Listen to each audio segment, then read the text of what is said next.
Hola, ¿qué tal amigos? Muy buenas noches. Esta es la última historia del 2024. Muchas gracias por haberme acompañado durante todo este año. La verdad es que se me fue muy rápido. Ha sido un año lleno de esfuerzo, no solo mío, sino también de ustedes, que se levantan temprano todos los días para ir a trabajar. O lo mismo en las noches. Muchos veladores, policías, bomberos, médicos que montan guardias nocturnas. Y todos aquellos que me acompañan durante sus actividades, ya sea en casa o fuera de ella. Muchas gracias, amigos.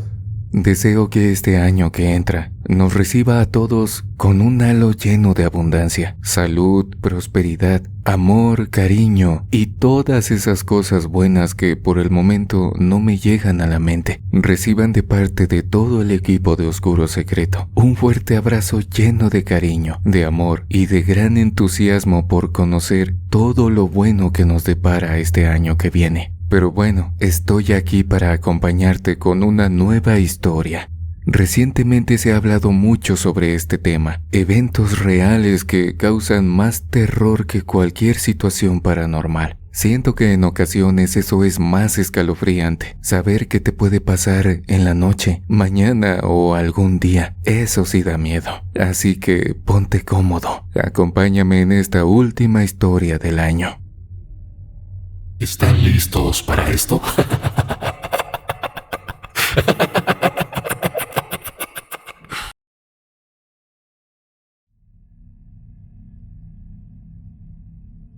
No confíes en Dios. Todas las familias tienen cosas extrañas. Nunca falta un integrante que se va por el camino oscuro o que tiene comportamientos inadecuados o insólitos. Conozco a una familia de 5 hijos en la que ninguno estudió más allá de la secundaria, pero todos trabajan y juntos levantaron una empresa de autotransportes con la que les va de maravilla. También hay una familia cerca de mi casa en la que de 6 hijos, 4 se la viven tirados en la calle después de beber todo lo que se les pone enfrente. Y 2 están encarcelados por haber cometido cosas malas mientras se hallaban bajo el influjo de distintas bebidas. Otro caso de los que puedo mencionar es el de una joven, la primera de 6 hijos en un hogar. Sus hermanos son licenciados en diferentes cosas, pero ella se embarazó a los 15 y desde entonces ha tenido 5 hijos, todos de diferente papá. No es raro enterarse de familias en las que han pasado cosas horribles, como agresiones entre el matrimonio, los hijos o peleas por la herencia. Incluso hay padres que llevan a cuestas el dolor de un hijo fallecido por causas naturales, por accidente o en el peor de los casos por causa de la delincuencia y porque ellos mismos decidieron abandonar el mundo.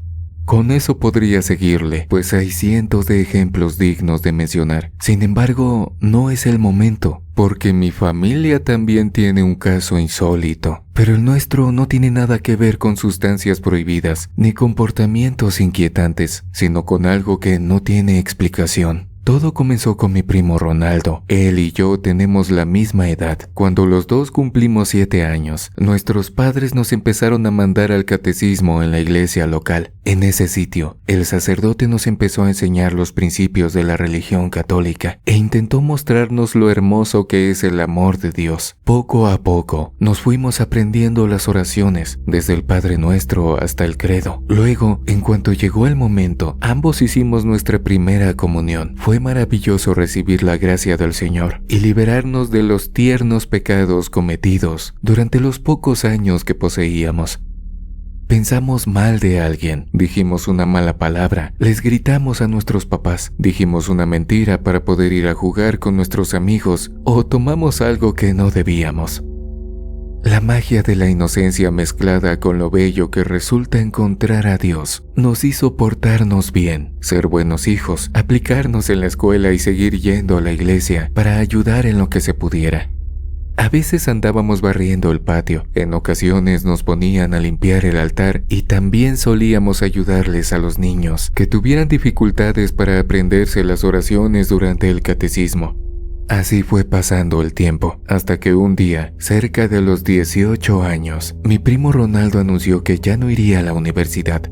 sino que quería que lo mandaran a un colegio de seminaristas que recibía chicos cuyo máximo anhelo en la vida fuera ser sacerdote para llevar la palabra de Dios al que lo necesitara. Mis tíos se molestaron mucho cuando escucharon eso, pues lo primero que pensaron fue que su hijo tenía preferencias por otros jóvenes. Sin embargo, él se rió de esa sugerencia y les explicó que no, que a él no le gustaban los hombres, pero tampoco las mujeres. En realidad amaba al ser humano, al Hijo de Dios, y que solo deseaba seguir una compasiva voz en su corazón, muy a regañadientes, pero rezando en el fondo para que tarde o temprano mi primo cambiara de opinión. Mis tíos aceptaron inscribirlo y apoyarlo para que se matriculara en una escuela religiosa ubicada a 30 minutos del pueblo en el que vivíamos. Desde el inicio, Ronaldo mostró una entrega inmensa. Parecía como si en verdad Jesucristo hubiera tocado su corazón, y eso consiguió que todos en la familia lo empezáramos a apoyar. Yo sí entré a la universidad, a una ingeniería en alimentos, así que empecé a hacer amigos, a salir de fiesta y a conocer el mundo, pero jamás lo invité. Respeté su vocación con solemnidad. Nunca le dije que me acompañara a ninguno de esos tugurios oscuros, ni lo animé a conocer mujeres con las cuales tener algo más que una amena charla. Creo que él se sentía conmovido. Una vez me dijo que agradecía mucho por tener una familia tan hermosa y amable, que por eso siempre, antes de dormir, le hablaba a Dios y le pedía que nos protegiera.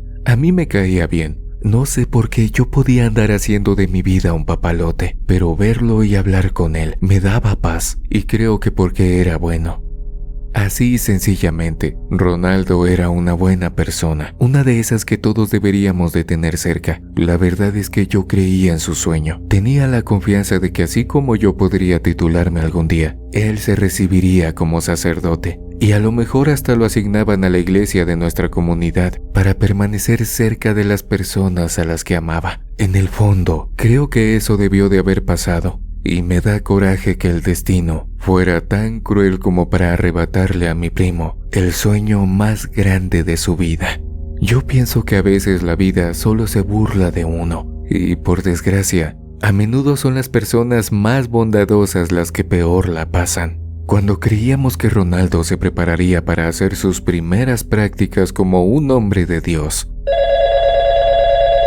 una tarde llamaron a mis tíos y tuvieron que salir a toda prisa para ir a la escuela de seminaristas. Cuando llegaron, los maestros lo condujeron hasta la austera habitación donde su hijo habitaba y lo encontraron aterrorizado. De inmediato mi tía lo abrazó y le pidió que le explicara qué estaba pasando. Mi primo lo único que respondió fue: «Mamá, por favor, no confíes en Dios».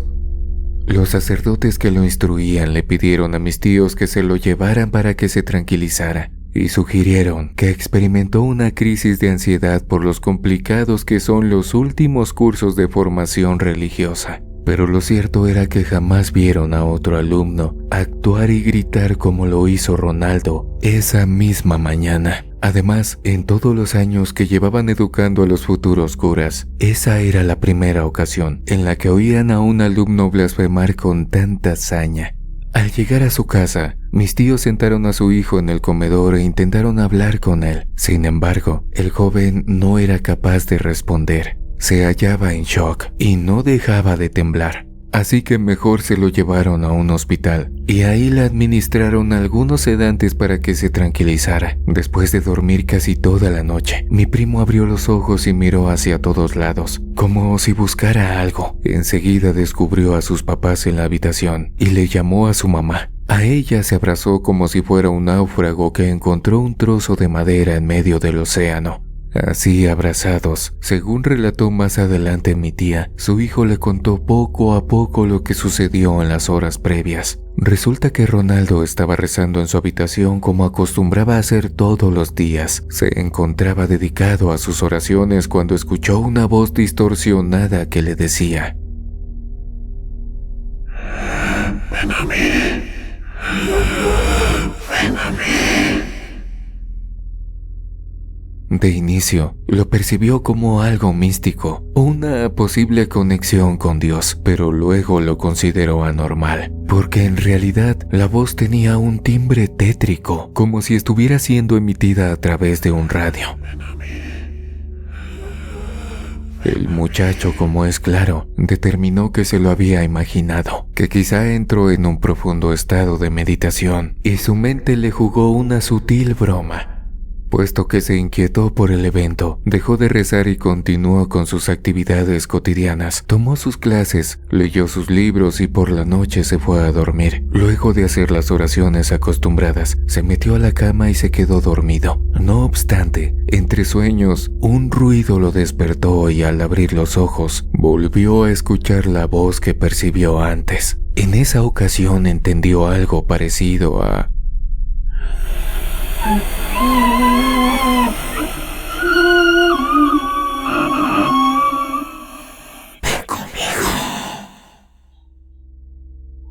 Para ese momento mi primo ya no dudó de que se trataba de una alucinación.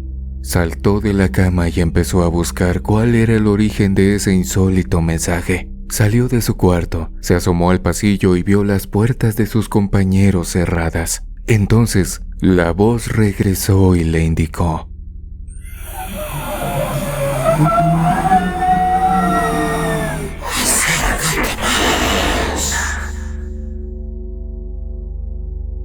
Ronaldo sintió un escalofrío, pero a la vez también se sentía lleno de curiosidad. Quería descubrir el misterio. Recorrió parte del área donde se hospedaban los estudiantes y finalmente salió hasta el patio.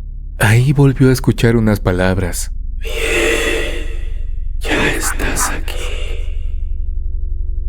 Tras eso, mi primo empezó a analizar la sagrada plancha donde a veces los alumnos y maestros se reunían para celebrar alguna ceremonia especial. Sin embargo, no vio nada ni a nadie. Unos segundos antes de darse la vuelta y regresar a su habitación, elevó su rostro hacia el cielo y vio que ahí se hallaba una luz de gran tamaño, 4 veces más grande que el hermoso lucero de la mañana. La luz parecía expandirse y contraerse, cosa que lo dejó admirado. Durante unos segundos no pasó nada, pero de repente la luz se empezó a acercar y a ser mucho mayor. Al cabo de un instante, el enorme foco estuvo encima de mi primo y todo lo que había a su alrededor se desvaneció. Lo siguiente, Ronaldo lo confesó a mi tía en medio de un llanto incontrolable, y por eso la mujer tuvo que hacer un esfuerzo sobrehumano para entenderle. Mi primo, de estar en el patio, se vio acostado en una habitación blanca con muchas bombillas brillantes que no le permitían ver casi nada y con el cuerpo adormecido, como si lo hubieran anestesiado para que no se pudiera mover.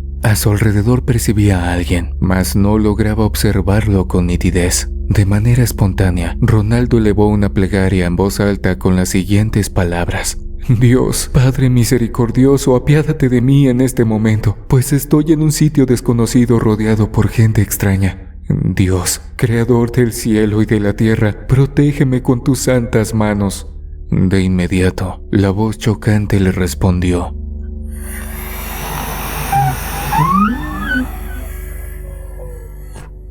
Yo soy Dios. Después, una mano larga, huesuda y de color grisáceo se extendió desde la derecha y liberó un calor inexplicable sobre el pecho de mi primo.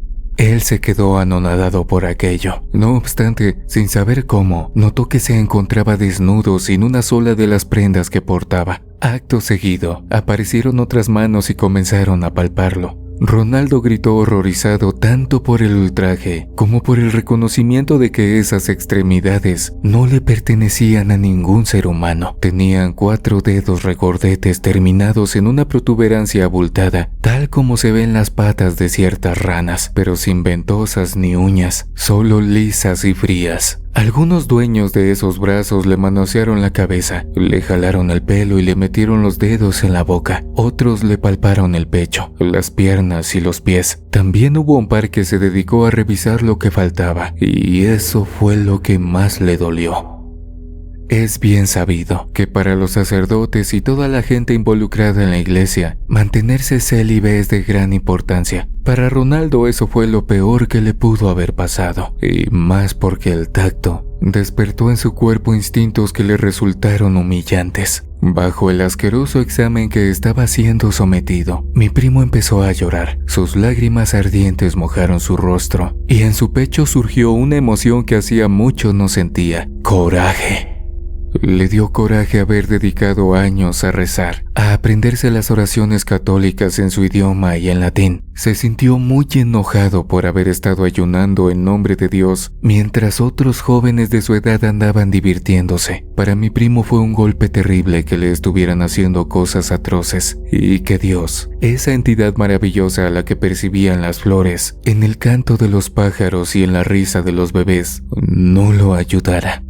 Sabía que Dios no iba a aparecer para ayudarlo, pero ¿no podía enviar a alguien en su auxilio? En cierto momento las criaturas le insertaron un objeto largo y frío en el punto más sensible donde termina la espalda, y Ronaldo gritó como si lo estuvieran matando, pues experimentó un dolor inmenso. Con ese objeto lo auscultaron de un lado a otro, como si en lugar de estar dentro de un cuerpo vivo, lo estuvieran usando para buscar en un cajón completamente desordenado. En todo momento, los seres de piel gris hablaban, pero lo que expresaban no fue reconocible para su cautivo. Usaban un idioma jamás oído en la Tierra, pero la dinámica empleada le dio cuenta a mi primo de que uno revisaba, otro tomaba notas y los demás dialogaban con respecto a los hallazgos recabados. Con esa deducción, el coraje volvió a Ronaldo y empezó a gritarles de un modo frenético. Se esforzó por recuperar el control de su cuerpo, mas no logró mucho, solo ponerse de lado y mirar por fin a sus captores. Su cabeza tardó en procesar lo que veía: unos especímenes con forma humanoide, con una cabeza enorme que se conectaba al cuerpo por medio de un robusto cuello. Las criaturas que lo sacaron de la cama tenían un rostro liso, tan gris como sus manos, y sus ojos no tenían párpados, eran como piedras negras empotradas en una máscara tiesa. Todos andaban sin ropa y descalzos, pero tenían algunas pulseras y collares metálicos que los adornaban. De repente, Ronaldo se fijó en uno que se le quedó mirando directo a los ojos, y él le dijo: «Por amor de Dios, déjame ir». Él abrió una boca fina, pequeña y sin labios, detrás de la cual se revelaron unos diminutos dientes blancos, y respondió: Yo soy Dios. Enseguida se dio la vuelta y se marchó hacia un punto donde mi primo no pudo verlo, mientras sus compañeros tomaban muestras como un mechón de cabello, algo de saliva o le raspaban la piel para recoger un poco de sus células muertas en un fragmento de vidrio a su lado. El ente de la voz metálica estuvo emitiendo frases inconexas. Dijo, por ejemplo: Somos dioses. Pero también: Tengo un caramelo. Ven por tu muñeca. O Que Dios te bendiga. ninguna de esas cosas tuvo sentido para Ronaldo en esos momentos. Él solo anhelaba que lo liberaran y lo dejaran ir. Por desgracia, tal cosa no ocurrió. Siguieron examinándolo como si de una rata de laboratorio se tratara, y la criatura parlante continuó repitiendo que era Dios y que ellos eran los dioses. Mi primo perdió la noción del tiempo y terminó resignándose. Dejó su cuerpo lánguido para que continuaran revisándolo o experimentando con él. Solamente gritó un poco cuando le colocaron un aro de metal en la cabeza y una potente corriente eléctrica lo recorrió entero. Para cuando los choques eléctricos y la aplicación de unos líquidos fríos y calientes terminaron, él ya no quería irse, sino que anhelaba que el suplicio terminara para siempre. Sus plegarias de liberación cambiaron y se convirtieron en súplicas para que terminara su vida y no tuviera que recordar las acciones horribles que cometieron en su contra. Después de un tiempo que le pareció eterno, a Ronaldo lo dejaron tendido sobre la mesa. El efecto paralizante se acabó mucho rato antes, pero los ultrajes le quitaron todo el valor para pelear. Cuando las criaturas se alejaron hablando entre sí, él se acurrucó sobre la superficie donde se hallaba y se abrazó tan fuerte como pudo. No se preocupó por bajar del sitio donde lo pusieron, por buscar una salida o por vengarse de los que lo ofendieron. Solo quería olvidar lo que acababa de vivir y desaparecer para siempre, fundirse con la nada, deshacerse del miedo, del dolor, de la vergüenza y de la ira que corría por sus venas. Se esforzó por alejar de su mente unos reclamos dirigidos a Dios, pero no pudo. Le gritó en su cabeza por qué permitía que algo tan espantoso le ocurriera. Le exigió saber por qué no lo había protegido ni salvado. Le recriminó las inútiles horas que pasó arrodillado y las semanas en las que pasó hambre para ofrendar su ayuno. Se enojó por haber estado reuniendo dinero para alimentar a los pobres, en lugar de descubrir los placeres de la vida, pues eso no sirvió de nada. Ahora estaba en un sitio maligno, rodeado de seres que no habitaban el planeta, pero que lo visitaban para ejecutar operaciones atroces contra aquellos que caían entre sus garras. ¿Cuál era su motivo? Mi primo jamás lo sabría, pues lo único que seguía oyendo eran esas asquerosas frases. Yo soy Dios, yo soy Dios, yo soy Dios. Me regalas una moneda, me regalas una moneda, me regalas una moneda. Por favor, ayúdame. Necesito tu ayuda aquí abajo. Los seres grisáceos dejaron a Ronaldo botado, como si se tratara de un despojo. Pasaron de un lado a otro en el pasillo. No le prestaron la más mínima atención. Y luego, así como así, llegó uno que lo levantó con enorme facilidad y lo llevó a una pequeña cavidad plateada. Lo metió sin cuidado, tratándolo igual que a un trapo viejo, y cerró una portezuela con la que lo dejó encerrado. En ese recoveco permaneció algunos minutos, luego sintió que empezaba a flotar. Todo el peso de su organismo se difuminó y se imaginó que se movía sin restricciones en lo más alto del cielo o en el mismísimo espacio exterior. De repente, la ingravidez se empezó a diluir y su cuerpo percibió la frialdad del concreto que recubría el patio de la escuela en donde estudiaba para sacerdote. A pesar de estar libre, tal como lo deseó en el principio, no se movió. Se quedó ahí hecho un ovillo. No se marchó a pesar del frío, solo dio rienda suelta a su llanto y observó la manera en la que una luz enorme se alejó hasta desaparecer. Al amanecer, uno de los maestros lo vio. Corrió a ver si se encontraba bien y lo halló traumatizado. Llamó a otro sacerdote y juntos lo llevaron a su habitación. Pero ahí el joven comenzó a gritar y a llorar. También emitió espantosas blasfemias y renegó de Dios, de una manera que jamás escucharon antes. Ronaldo gritó con tanta fuerza que en minutos se reunieron todos los alumnos y el resto de maestros para saber qué pasaba y en qué podían ayudar para devolverle la calma. Ninguna oración sirvió, ningún rezo le permitió recobrar la cordura. El muchacho al que muchos veían como un futuro sacerdote, cuyos pasos lo convertirían en monseñor, luego en un extraordinario obispo y pronto en un arzobispo que tarde o temprano terminaría como un honorable cardenal, ¿tendría la oportunidad de ser papa? Por supuesto, desde lejos se le veía la vocación y su presencia poseía una energía pura, casi bendita, en la que claramente se percibía a Dios. A nadie le cabía en la cabeza que ese joven estuviera revolcándose en el piso, babeando y diciendo que los extraterrestres se lo llevaron para experimentar con él, o gritando que ellos eran Dios y que no se debía confiar en él. En ese momento se dieron cuenta de que no podían hacer nada para ayudarlo y llamaron a mis tíos. Los padres de Ronaldo se lo llevaron a su casa y al ver que tampoco podrían calmarlo, salieron hacia el hospital y en la sala donde lo colocaron fue donde mi tía oyó su historia. Más adelante, en medio de un mar de lágrimas, le contó esto a mis padres y yo lo escuché desde las escaleras. Mis tíos dijeron en voz alta que solo tenían dos opciones. La primera, que alguno de los sacerdotes que lo instruían lo hubieran dañado, pero el muchacho no mencionó a ninguno de sus profesores a lo largo del relato. Por lo tanto, le apostaban más a la segunda posibilidad. Su hijo se metió tanto en la religión que sus enseñanzas lo trastornaron. Aún así, hubo cosas que no pudieron explicar. Por ejemplo, ¿de dónde salieron los rasguños y marcas que documentaron en el hospital? Tenía varias uñas cortadas hasta la carne, de una forma tan perfecta. Igualmente mostraba indicios de agresión en sus partes y secciones del cabello trozado sin cuidado.